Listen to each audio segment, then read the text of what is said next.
Assalamualaikum warahmatullahi wabarakatuh. Perkenalkan, nama saya Mesaro dengan NIM 6120 kelas RA 4 MSDM semester 6. Di sini saya akan mempresentasikan UAS Perencanaan Sumber Daya Manusia atau yang disingkat dengan SDM. Langsung saja, di sini ada latar belakang.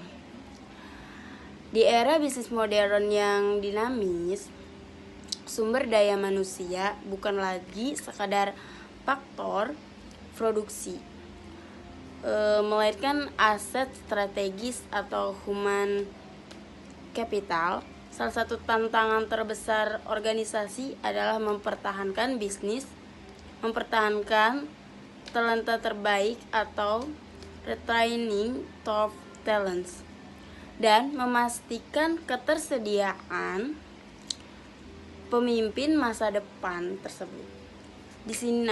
Disinilah perencanaan dan pengembangan karir memainkan peran krusial. Bagi organisasi, kepastian karir adalah alat retensi yang kuat bagi karyawan. Hal ini merupakan pemenuhan kebutuhan aktualisasi diri. Di sini juga ada pengertian perencanaan. Seringkali kedua istilah ini dianggap sama, padahal memiliki fokus dan titik berat yang berbeda namun sangat melengkapi. Perencanaan karir atau career planning yaitu proses di mana seorang individu karyawan memilih tujuan karir dan jalur atau path untuk mencapai tujuan tersebut. Ini itu bersifat analitis dan berorientasi pada masa depan individu. Pengembangan karir atau career development, formalisasi dan implementasi yang dilakukan oleh organisasi untuk membantu karyawan meningkatkan kompetensi agar siap mengisi posisi tertentu di masa depan yang akan datang. Ini lebih kayak bersifat tindakan nyata, edukatif dan sistematik. Sebaliknya, pengembangan karir tanpa perencanaan itu yang matang dari organisasi akan menjadi program pelatihan yang salah sasaran. Di sini juga ada model dan jalur karir kontemporer. Yang pertama ada jalur karir ganda atau dual career path. Model ini memisahkan jalur manajemen dan jalur spesialis atau teknis.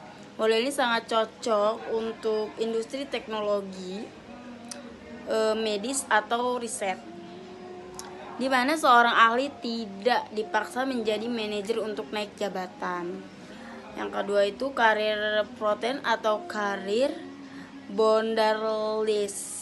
Karir kompeten yaitu karir yang dikemudikan oleh individu itu sendiri, bukan dari organisasi tersebut.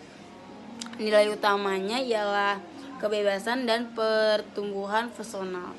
Karir boundaryless yaitu karir yang melibatkan perpindahan lintas batas organisasi atau bahkan geografi. Jadi sebelum masuk ke metode, organisasi harus menentukan bentuk jalur karir yang disediakan. Secara historis, karir bersifat linear, namun sekarang modelnya jauh lebih fleksibel. 2.1 itu jalur karir tradisional atau linear. Karyawan bergerak maju secara vertikal dalam satu fungsi spesifik.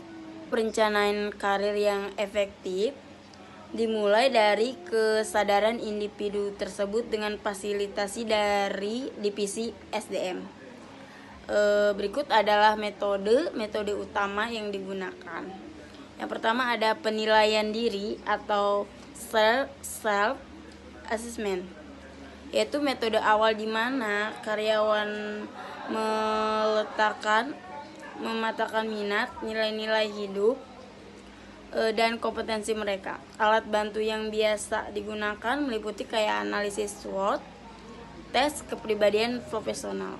Yang kedua ada konseling karir atau karir konseling, yaitu sesi tatap muka atau bisa dengan psikolog industri, konsultan eksternal atau HRD untuk membantu karyawan yang mengalami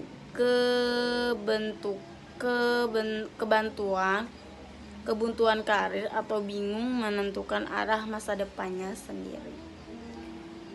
Yang ketiga itu ada penggunaan lembar kerja, rencana aksi atau career action plan, yaitu dokumen tertulis yang diisi oleh karyawan dan diperbarui setiap tahun yang berisi target karir 1 tahun, 3 tahun, dan 5 tahun. Kompetensi yang harus dikuasai untuk mencapai target tersebut, langkah nyata yang akan diambil kayak misalnya mengambil sertifikasi profesional. Di sini ada metode perencanaan karir oleh organisasi. Yaitu apa sih? Di sini ada inventarisasi kemampuan atau skill inventory, yaitu basis data digital milik HRD yang mencatat data komprehensif setiap karyawan meliputi riwayat pendidikan dan pelatihan, sertifikasi aktif, hasil penilaian kinerja atau performance evaluasi 3 tahun terakhir, bahasa asing yang dikuasai, pemetaan talenta. Ini itu adalah metode paling populer untuk memetakan karyawan berdasarkan 2 variabel utama, kinerja pada sumbu X dan potensi masa depan pada sumbu Y. Dari sisi manajemen itu, organisasi menggunakan alat dan sistem terintegrasi untuk memetakan karyawan di dalam posisi, yaitu posisi strategis. Selanjutnya ada metode pengembangan karir atau metode of the job, yaitu organisasi membiayai karyawan untuk melanjutkan studi S2 sampai S3 atau mengikuti sertifikasi profesi interpersonal seperti SMP untuk project manajemen, CPA untuk keuangan, atau SHRM untuk HR, pendidikan dan pelatihan formal atau formal education. Metode evaluasi terstandarisasi di luar tempat kerja, di mana karyawan diuji melalui berbagai simulasi atau yang disebut assessment center. Mengirimkan karyawan ke gugus tugas atau task force, proyek strategis berskala besar, atau memberikan cuti panjang berbayar atau yang disebut dengan sabbatical untuk melakukan riset inovasi yang berguna bagi masa depan perusahaan.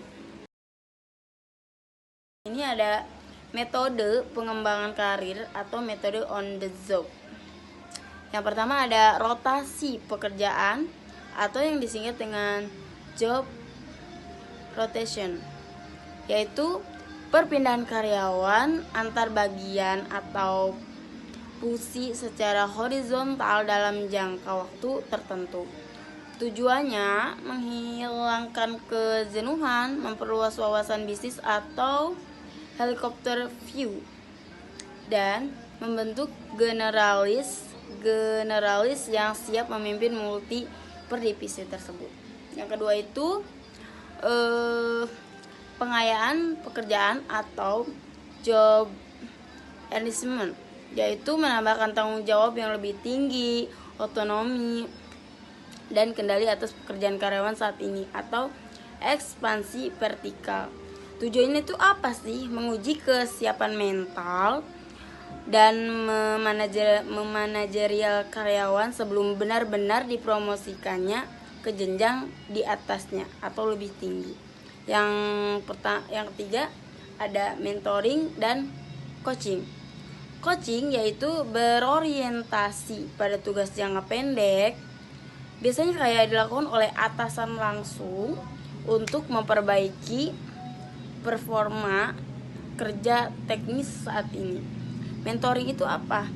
Berorientasi pada hubungan jangka panjang di mana seorang kayak senior bukan atasan langsung, kayak membimbing perkembangan karir, politik, organisasi, dan keaktifan profesional si junior tersebut. Strategi penerapan, perencanaan, dan pengembangan karir. Penerapan metode di atas tidak akan berhasil tanpa adanya strategi integrasi yang matang di tingkat koperasi. Penyelesaian strategi bisnis dengan strategi karir itu apa sih? Jika perusahaan kayak berencana melakukan ekspansi digital dalam 3 tahun ke depan yang akan datang, maka perencanaan karir itu harus diarahkan untuk mencetak pemimpin-pemimpin yang melek teknologi atau tech CV leaders.